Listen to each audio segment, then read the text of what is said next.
જય શ્રી કૃષ્ણ મિત્રો, આજે જવાનું છે મામાની ઘરે. અમારે મામાની ઘરે જવાનું છે તો ધ્રુવભાઈને હું રેડી કરી રહી છું. તેને રેડી કર્યા બાદ મારો સામાન પેકિંગ કર્યો. સામાન પેકિંગ કર્યા બાદ ધ્રુવભાઈને બારે બેસાડી દીધા. ત્યારબાદ આ બેન તો ફોનમાં વાત કરી રહ્યા છે અને તાળું પણ મેં મારી દીધું. તાળું મારી દીધા પછી અમે નીકળી ગયા. પછી પણ હજી જોવો તો આ બેનને તો ફોન ચાલુ છે, ફોન ઉપર લાગ્યા છે. ત્યારબાદ અમે રિક્ષામાં બેઠા જુબેલી માટે. આ જગ્યા કઈ છે કોમેન્ટની અંદર કહેજો. ત્યારબાદ અમે બસમાં બેઠા. બસમાં બેસીને જઈએ છીએ અમે.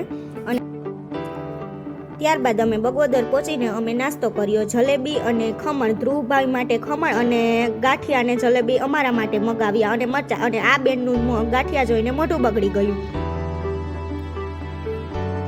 ત્યારબાદ અમે છકડો રિક્ષામાં બેઠા. છકડો રિક્ષામાં બેસીને અમે મોઢવાડા જવા માટે નીકળી ગયા અને અમે મોઢવાડા પહોંચી ગયા. અને આમાં યુટ્યુબર બેન પણ હતા, એની નામ ખબર હોય તો કોમેન્ટ કરજો.